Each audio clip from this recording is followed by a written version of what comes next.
também, vamos voltar aqui para o livro. Você fala, na obra, em 2 páginas, aparece uma linda ilustração de uma árvore de baobá. Como as histórias africanas podem empoderar essas crianças negras hoje? E o porquê que você colocou a árvore de baobá?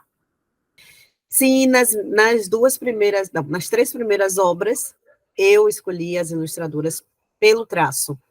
Então, a Kézia Silveira, ela tem um traço do grafite, né? Então, é um traço do grafite. Ela fez com aquarela aqui, mas você vê que é uma espontaneidade digna do movimento grafista, né? Do grafite.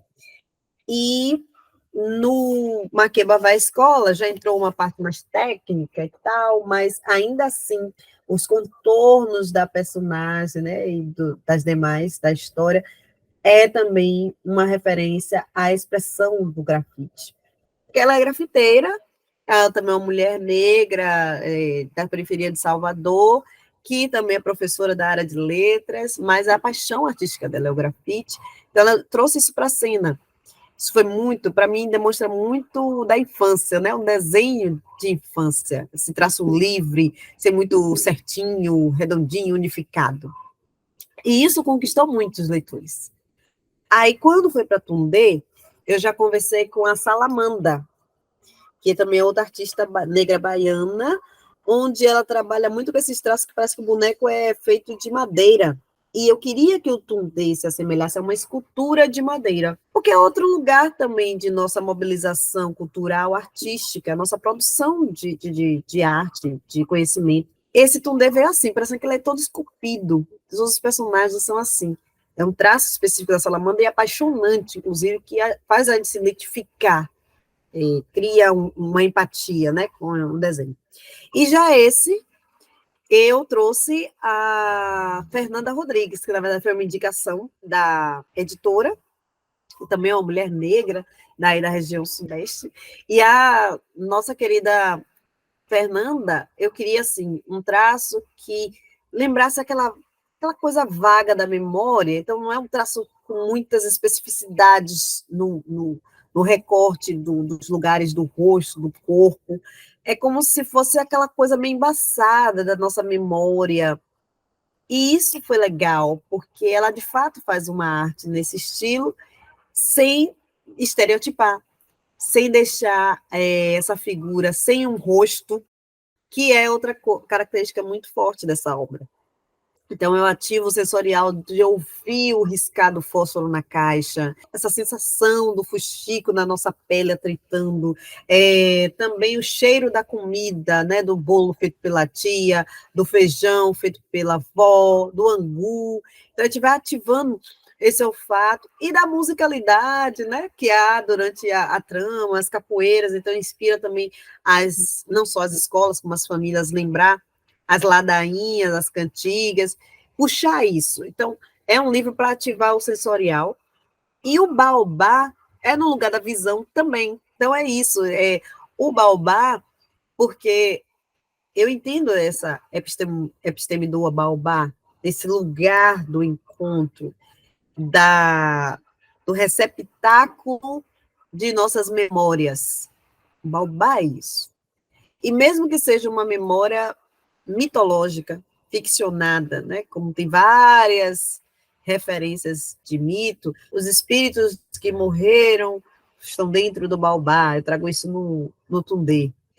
As pessoas também tinham que dar as mãos, né, os primeiros negros escravizados tinham que dar as mãos e fazer voltas e voltas em torno dessa árvore sagrada, que era tida como árvore do esquecimento, e assim esquecer de onde vieram. Tem várias histórias, narrativas, né, para ficcionar esse lugar de também poder do baobá. Eu tenho essa referência espiritual também. É uma das árvores que, inclusive, acolhe as demais. Ele nutre a terra, no caso, a árvore nutre a terra, para que nasçam outras espécies ao redor. É uma árvore que tem raízes fortíssimas e que elas, de fato, ficam para fora devido a essa sua grandiosidade, essa sua expansão, essa sua fortaleza. E a sua copa tem poucas folhas, né? Ou teriam também galhos pouco espessos, para dar aquela qualidade da ventilação da floresta que é necessária, porque vão ter outras árvores com copas maiores. Então, o baobá é aquele lugar que apenas vai mobilizar que o vento circule. As áreas onde existem baobás são áreas, inclusive, de terreno mais seco, né? Semiárido, territórios, alguns tropicais, mas aquele tropical puxado por seco. Por quê? Porque ela é uma árvore que vai resistir às intempéries do tempo, mas nem por isso ela vai perder a sua vida, e nem tirar a vida do ecossistema que está ao redor. E é um lugar que as aves, muitas espécies de aves, usam como repouso, recriação. Para mim, olhar um baobá é olhar a significação do nosso povo, resistindo a qualquer intempérie, a qualquer obstáculo, e ainda estarmos aqui criando ciência, fazendo arte com qualidade e inspirando para além, né, desse momento. Então, o baobá é essa representação. Aí eu trago o baobá em muitas das obras, como o Tundê, como falei, e esse, porque esse receptáculo das nossas memórias, que é a moringa nessa história, também pode ser equiparado ao baobá, que é aquela árvore barriguda, com uma moringa, um pescoço comprido, né? E em cima aquela tampa singela para proteger, alguns também colocam um copo, né? Para proteger a boca e ali já usar para tomar seu líquido. Então, é desse lugar, além, claro, de estar um dos meus lugares de mobilização, que é a água. A água é uma premissa de muitas das minhas obras, inclusive eu já fui água um dia, que é, para mim, um elemento comum para tudo que a gente conhece, tudo, de tudo na existência. A água, ela tá. Então, nós somos água. E assim, nós somos natureza, não somos composição da natureza, nós somos natureza, e a água está nesse lugar, né? Está em todos os lugares. Pensa muito e fala muito na questão dessa ancestralidade que você coloca. Para você, a ancestralidade se remete somente ao passado? Não, de jeito algum. A ancestralidade é isso, é esse caminhar. Eu olhar para esses meus mais velhos, pensar nesse hoje. Eu sou fruto disso. Eu sou fruto do caminhar de muitas, até que eu não conheço, mas que compõem a minha existência aqui. Então, não tem como dissociar uma filosofia da outra, a gente lembra de novo da filosofia Ubuntu. Não tem como dissociar. Para esse presente estar, para eu viver isso. E, ao mesmo tempo, é a projeção desse legado. O tempo todo eu estou criando estratégias, caminhos para projetar tudo isso que eu encontrei. E eu quero que os que virão encontrem, e de forma melhor. Encontrem, inclusive, possibilidades para continuar recriando. A ancestralidade é isso, é esse movimento de nós estarmos perpassando vários anos da história e continuarmos sem perder, inclusive, a nossa referência, o nosso propósito enquanto corpo, né, enquanto coletivo, essa existência que não é individual, nem individualista, e só vai fazer sentido se a gente estiver junto construindo, junto vivendo, junto experienciando e projetando. Então, a ancestralidade, ela é esse movimento contínuo, olhar para o passado, para nesse presente, viver esse presente e projetar o futuro. Quais são as suas perspectivas para o futuro aí? Estou sempre criando. Hoje, mais, eu fiz uma opção na vida, inclusive é uma opção que parece que não é digna para pessoas negras, isso cabe uma reflexão, porque quando a gente faz um concurso público, já é uma ousadia, né? Quando a gente faz um concurso público de 40 horas e resolve diminuir para 20, aí o povo começa a achar que você está maluco. E eu disse, eu preciso ter qualidade de vida. Eu não estou no trabalho para, inclusive, ter doenças. A educação hoje, inclusive, está sendo um espaço adoecedor. E eu venho trazendo essa fala para justamente os educadores e educadoras, negros e não negras, ter a autorresponsabilidade, que é olhar para o seu campo, olhar para aquilo que vocês estão fazendo projetar, não, peraí, será que durante o meu trabalho eu não estou gerando um desconforto para o meu colega ou para os meus estudantes, né, gerando alcunhas, silenciando eles, estigmatizando que se ele tem um comportamento tal, então ele não vai mudar, não vai sair desse lugar, não tem projeção de futuro. Como eu estou me comportando? A relação étnico-racial passa por tudo isso. Não tem como a gente ignorar. A questão de raça, ela está no nosso cotidiano em diferentes momentos, em diferentes formas, ou falar, ou expressar, ou atuar, diferentes. Porque o nosso corpo está ali, e o nosso corpo já é uma fala, já é um discurso. Então, não tem como me ausentar disso. Aí vem, não posso, não devo deixar de escrever. Foi algo que eu defini desde os meus 10 anos, e justamente alimentado por uma professora. Então, por que esse impacto do ensino fundamental 1 na minha vida? Que são essas professoras que ainda a criança está ali, ó, no brilho do olhar e admiração, minha heroína. Quanto elas também são responsáveis pela mudança de paradigmas. Então, a gente tem que prezar muito pela essa linguagem. E a linguagem do empoderamento, do dizer você pode, eu já vejo você, enquanto escritora, eu já vejo você com seus livros, é um lugar do sonho, do propósito e do eu posso, do poder.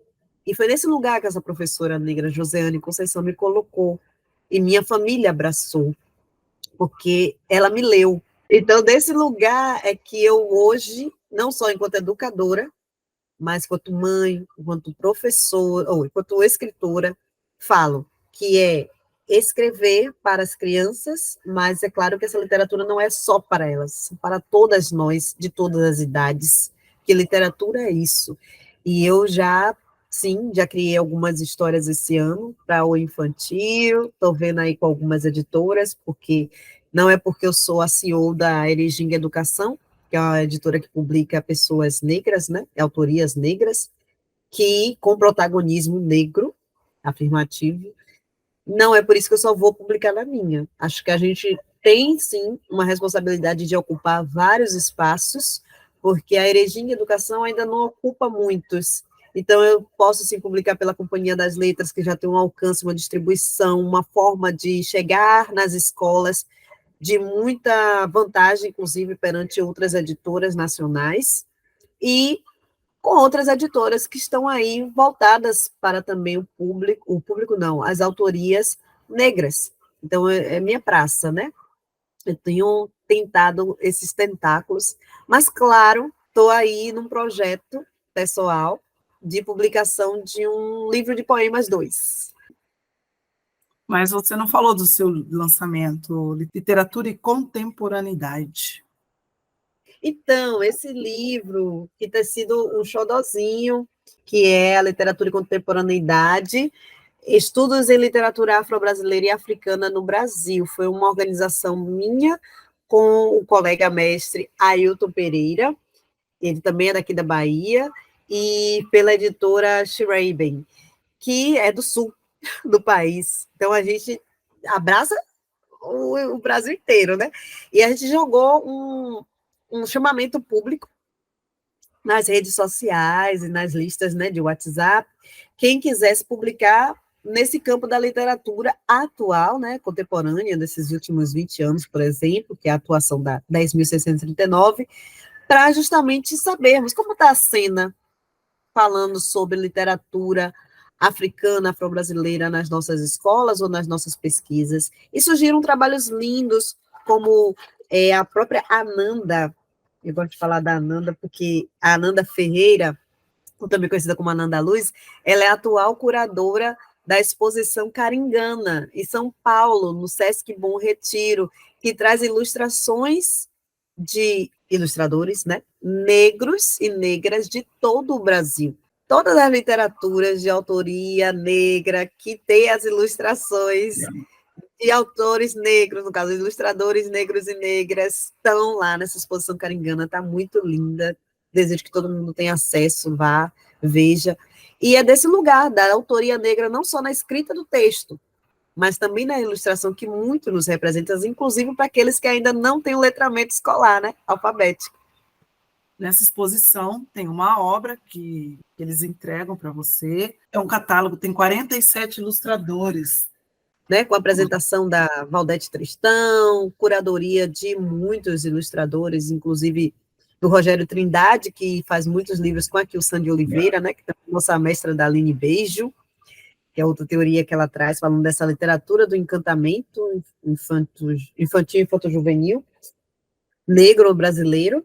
E eu trago a Ananda desse lugar de uma mulher pesquisadora que leu as autorias negras brasileiras, entende que ilustrador também é autoria, e faz uma curadoria de uma exposição linda como essa. Então, ela está presente nessa obra. Tem texto da minha orientadora, Maria Nora de Oliveira, que é uma das precursoras em estudos sobre as personagens negras em livros de literatura infanto-juvenil. Tem da Márcia Peixoto, falando sobre essa perspectiva curricular da literatura de diversidade cultural. A Daniele Silva, falando desse letramento literário nas crianças, né? Não só quanto raça, também como corpo. E a Amanda Julieta, assim como o Valdex de Almeida, que vai falar sobre os slams de Salvador, o movimento de literatura periférica, e a Amanda Julieta traz a questão para a pesquisa dela, que é sobre o slam com mulheres, feito por mulheres, aqui na Bahia, inclusive temos vários slams liderados por mulheres. Douglas Sacramento, que fala sobre crime do Cais do Valongo, da Eliana Alves Cruz, né? E é muito importante. Essa literatura de atravessamento, de diáspora, enfim, que nos conectam.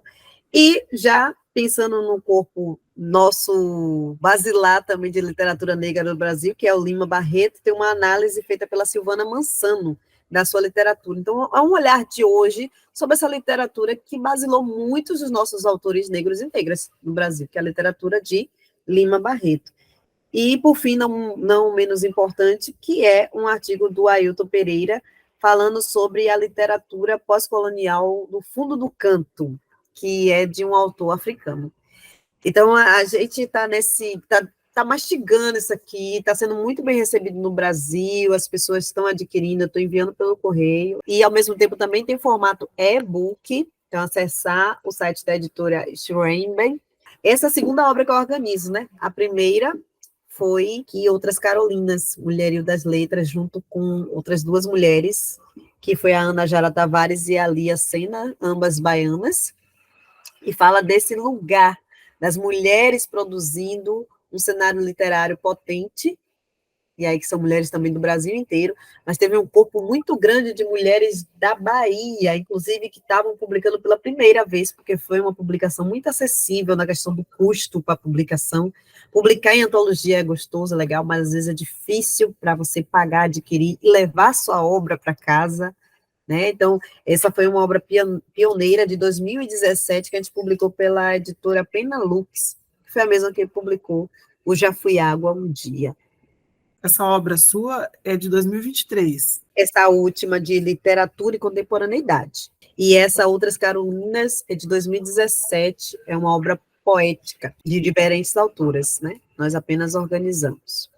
Você imaginava ser escritora, assim, já tinha, assim? Tinha essa questão da minha mãe contando histórias, como eu falei a vocês, né? Leia mais, leia mais. Era meu interesse pelas narrativas, quanto aquilo me encantava. E eu ia dormir sonhando já também com as histórias. Eu lembro disso, que eu demorava para dormir, ficava olhando o breu do quarto, porque as histórias estavam na minha cabeça cozinhando. Quando eu tinha 8 anos, eu gostava muito de escrever poemas. E aí eu cheguei a fazer algumas composições, tá, uns caderninhos.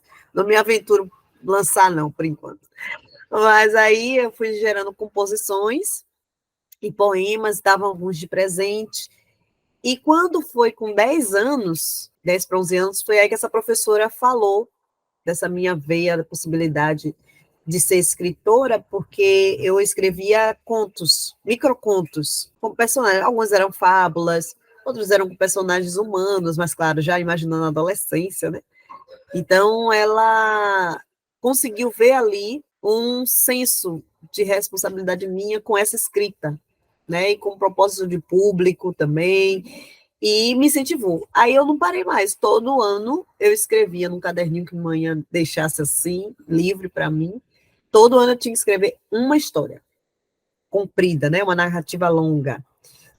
E era um livro publicado daquele ano, no caderninho, que só a família lia, até os 15 anos.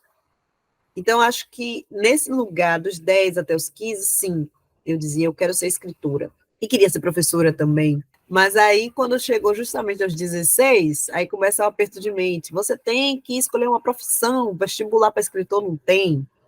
Ser escritor não é profissão, eu ouvia muito isso.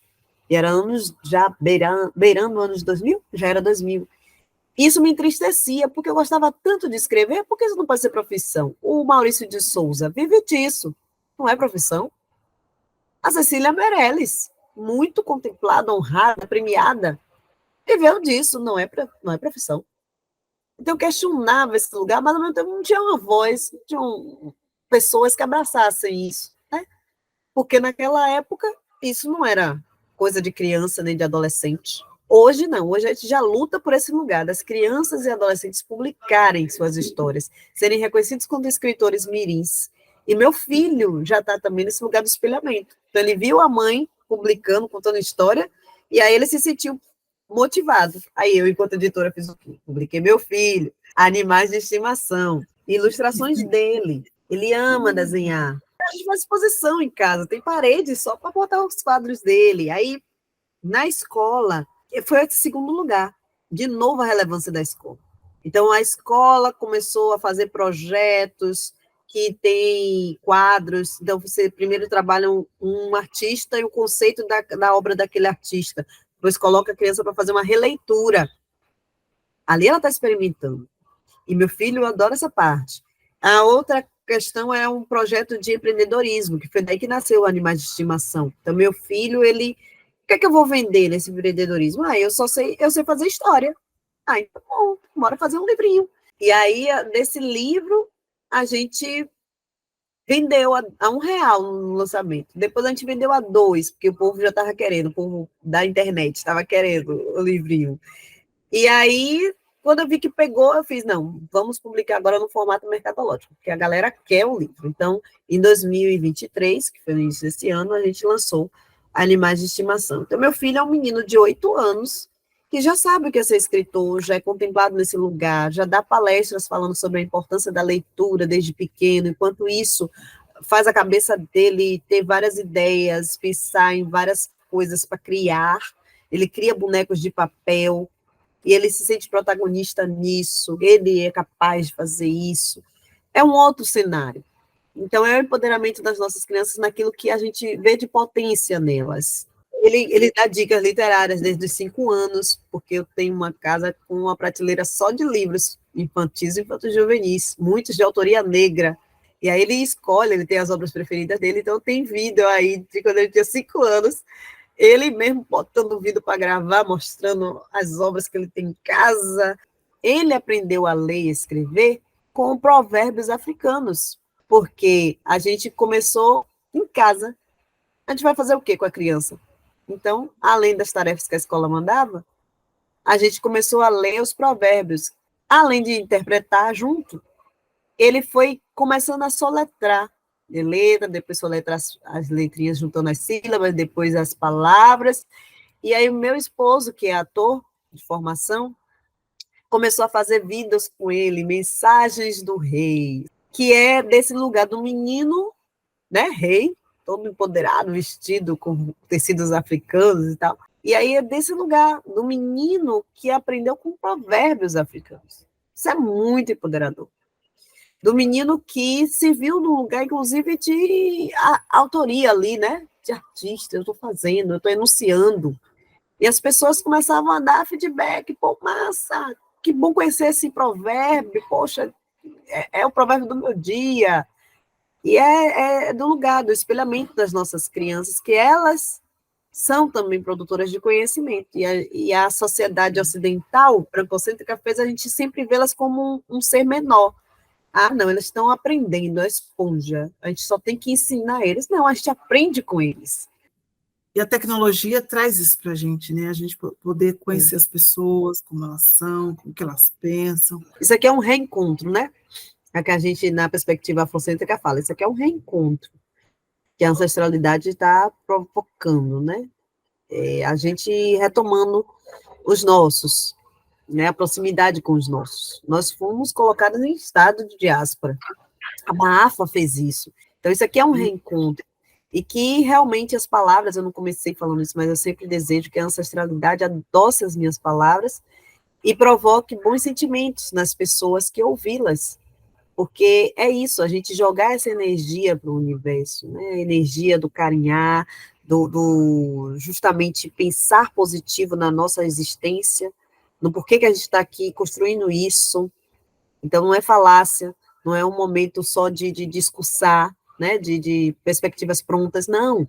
A gente está construindo porque construíram antes de nós e assim sucessivamente, e quem vir também vai construir a partir disso, desse lugar, e melhor. Então, que a gente sempre jogue uma carga positiva, energética, nas nossas palavras, nossos pensamentos, nossos fazeres. E a literatura que eu tenho construído é isso. Eu tento projetar afeto o tempo todo e acho que estou conseguindo. Antes de finalizar nossa conversa, eu quero que você escolha um poema. Tem um poema, tem vários aqui, já fui algum dia, né? Eu dividi ele em 3 sessões. Primeiro eu chamo de Águas de Fé, que tem um aspecto mais espiritual, né? Diz muito do meu ser mulher candomblessista, de Euá, canceriana, então trago muito para esse momento. Corpos fluidos, que aí já vem das relações interpessoais, trago da intimidade, do gozo, principalmente, né? Tem poesias eróticas aqui. E liquefazendo a vida, que aí já tem uma militância, já tem uma pujança política. Tem muitos poemas que eu fiz durante o meu percurso enquanto movimento negro, que continua sendo movimento negro, mas organizado, né, em algumas organizações, entidades, e enquanto mãe. Só que tem um poema que é o Tambores de África. Aí alguém da Fundação Palmares Fundação Cultural Palmares, achou bonito e colocou como símbolo do Novembro Negro do ano de 2010. Eu gosto de trazer ele porque eu fiz ele inspirada numa referência muito importante aqui, inclusive aqui da Bahia, mas para a literatura negra, poética e de prosa, que é o autor Limeira, José Carlos Limeira. Eu fico emocionada de lembrar. Porque Limeira, eu convivi com Limeira, assim, por alguns anos, ele, não só quanto poeta, mas também enquanto um ser, assim, carinhoso, atencioso, que dava oportunidade a quem iniciava nos passos da poesia.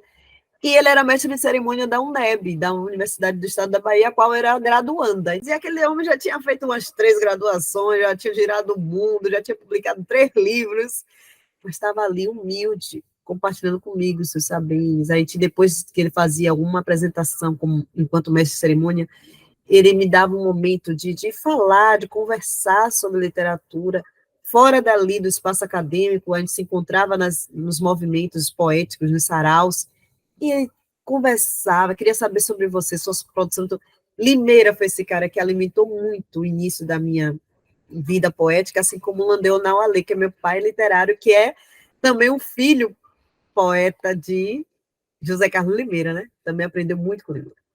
E aí ele tem alguns poemas sobre tambor.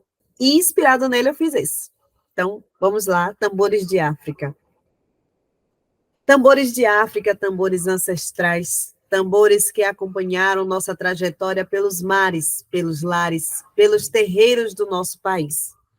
Tambores para saudar orixás, inquice, vodunce, caboclos encantados, reis, imperatrizes, imperadores, princesas e tobuces.